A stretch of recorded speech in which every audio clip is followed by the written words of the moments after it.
బాబాయ్ నమస్తే, మీ పేరు? నా పేరు వెంకట్రావు. బాబాయ్, ఇప్పుడు కూటమి ప్రభుత్వం అధికారంలోకి వచ్చింది, చంద్రబాబు నాయుడు గారు ముఖ్యమంత్రి అయ్యారు. చంద్రబాబు నాయుడు గారు ఈ 2 నెలల పరిపాలన ఏ రకంగా ఉంది? బాగానే ఉంది. ఇప్పటివరకు బాగానే ఉంది, అంత బాగానే ఉంది. పెన్షన్లు కూడా ఇస్తున్నారుగా, అంత బాగానే ఉంది. ఇప్పుడు 4,000 రూపాయలు ఫెన్షన్ అన్నారు. 4,000 రూపాయలు ఫెన్షన్ అందుతుందా? అందుతుందండి, ప్రతి నెల ఇస్తున్నారు. అది ప్రభుత్వంలో వైఎస్ జగన్మోహన్ రెడ్డి దశల వారీగా పెంచాడు. 250 అని చెప్పి లాస్ట్ 3,000 ఇచ్చాడు. కానీ చంద్రబాబు నాయుడు గారు అలా కాకుండా అన్న మాట ప్రకారం ఒకేసారి 4,000 రూపాయలు ఇచ్చారు. ఒకేసారి ఇచ్చాడు. ఆయన సంవత్సరానికి 250 పెంచాడు. ఈయన ముందు ఎక్కడెక్కడో ఒకేసారి ఇచ్చాడు. ఈయనది బాగానే ఉంది. ఇప్పుడు ప్రభుత్వం చెప్పుకోవాలంటే ఈయన కరెక్ట్. అది జగన్మోహన్ రెడ్డిని ఒకసారి ముఖ్యమంత్రిగా చూసాం, చంద్రబాబు 3 సార్లు ముఖ్యమంత్రిగా చూసాం. ఇద్దరు ఎవరి పరిపాలన బాగుంది? ఇద్దరు ఈయనదే బాగుంటుందండి. ఈయన పరిపాలనే బాగానే ఉంటుంది. చంద్రబాబు గారు 4,000 పెన్షన్ ఇచ్చారు. అన్న మాట ప్రకారం 4,000 రూపాయలు పెన్షన్ ఇచ్చారు తప్ప దశల వారీగా పెంచకుండా చేశారు. దీన్ని మనం ఎలా చూడొచ్చు? బ్రహ్మాండంగా చూడవచ్చు. ఎందుకంటే ఆయన ఒకేసారి పెంచాడు కాబట్టి, సంవత్సరానికి సంవత్సరం కాకుండా ఒకేసారి పెంచాడు కాబట్టి బాగుంది ఇది. అది అమరావతి రాజధాని నిర్మాణం స్టార్ట్ అయింది. వైఎస్ జగన్మోహన్ రెడ్డి 3 రాజధానులు అని చెప్పాడు. ఇప్పుడు మళ్ళీ అమరావతి రాజధాని స్టార్ట్ అయింది. దీన్ని ఎలా చూడొచ్చు మనం? రాజధాని మనకి ఇదే కరెక్ట్గా, అమరావతి రాజధాని కరెక్ట్. రాజధాని బెస్ట్, 3 రాజధానులు బెస్ట్? ఒకటే బెస్ట్ అండి. 3 చోట్ల పెడితే ఎన్ని చోట్ల తిరుగుతారు? అది ఒక చోటే ఉండాలి.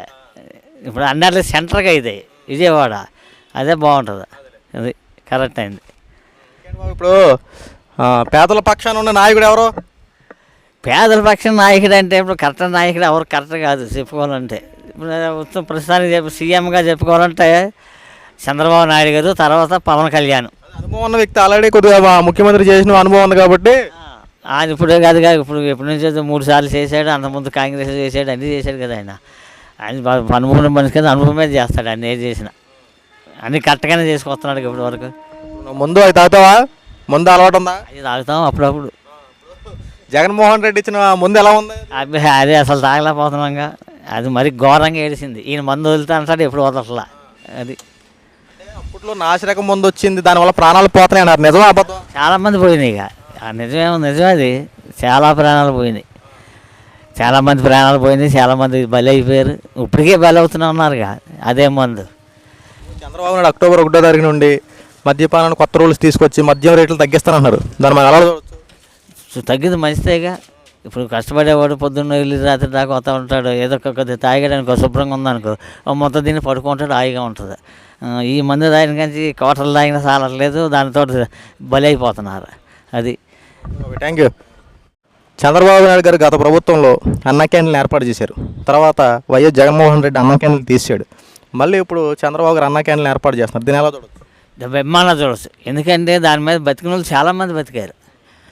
ఏముంది, గవాల్లో ఒకళ్ళు కూలి పనికి వెళ్తాడు, అన్నం అవ్వలేదు అనుకో, గవాల్లో వచ్చి 5 రూపాయలు పడేసి ముద్ద అన్నం తినేసి వెళ్ళిపోవడానికి హాయిగా ఉండేది. అలాగనే కాదు, అడుక్కున్నాడు కానీ ఎవడైనా కానీ 5 రూపాయలతో ఇప్పుడు అడుక్కున్నాడు వస్తాడు, అడుగుతాడు, 5 రూపాయలే కదని పక్కనోడని పెట్టేస్తాడు అన్నం.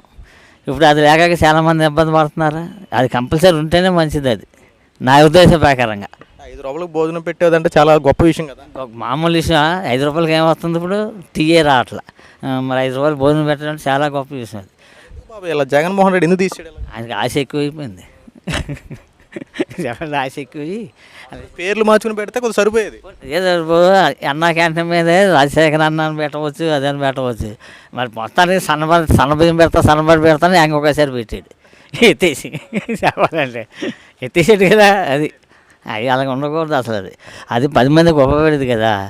రేషన్ బళ్ళు, చెత్త బళ్ళు ఇవన్నీ ఎందుకు వాటికి? కూడా పొన్నేసాడు కదా. మనిషికి ఇంటికి ఉందా? అది చేసిన పనులు కాకపోతే కొన్ని చేశాడు, చేయడానికి మధ్య చేయడం కాదు. కానీ నేను నిత్యావసర సరుకుల మీద వీటి మీద నాశనం చేశాడు. అది థ్యాంక్ యూ.